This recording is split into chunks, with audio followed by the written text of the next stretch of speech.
On day 12 of what we've called a Fast for Life, thinking about the lives of Iraqi people whom we've met, most particularly their children,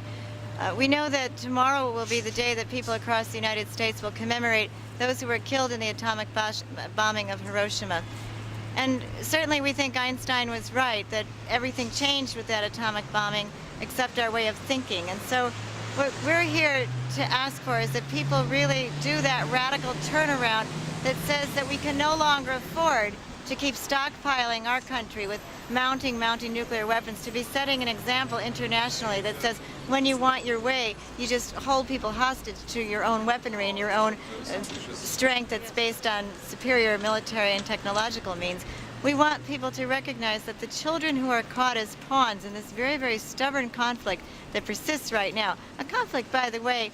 between Iraq and the United States primarily, that's really at the moment predicated on paperwork, documents. The United States says Iraq has these documents, Iraq says they don't. That this is no cause to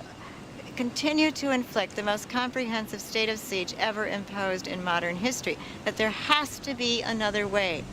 Negotiation, diplomacy. I was very impressed that Kofi Annan, the Secretary General of the United Nations, when asked about the crisis that seems to be brewing right now because of an impasse in the talks and because the UNSCOM weapons have been forbidden to inspect in Iraq, said, well, it's a hiccup, but we've overcome hiccups before. I mean, I would certainly hope that this country would be capable of overcoming a severe disagreement by some means other than inflicting incredible misery and pain and starvation on the civilians of another country. I think a lot of people think that what the Iraqis experience right now is hardship, and that if they just buckle down and we get through this until their government changes, it won't really pack much of a hardship on them.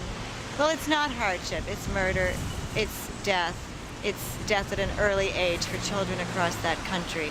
And so as we commemorate the victims of Hiroshima and on August 9th of Nagasaki,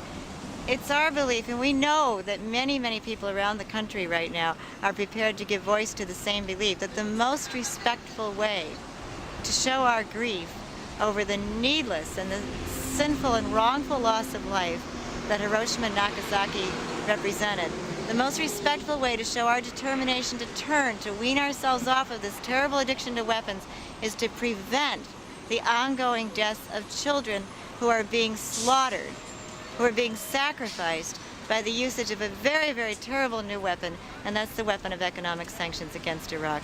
We go on record as being opposed to any development,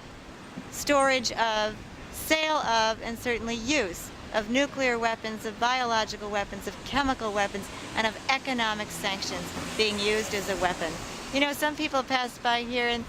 I think they're concerned for us and they say, well, your problem is you're simplistic and you're naive. But I will yet wonder how anyone could tell me that the women, the children, the parents that we meet in hospital wards across Iraq should be held accountable for the policies that are being manufactured in high places by very powerful people right now. And why is it simplistic or naive to believe that slaughtering 5,000 children a month is a successful policy?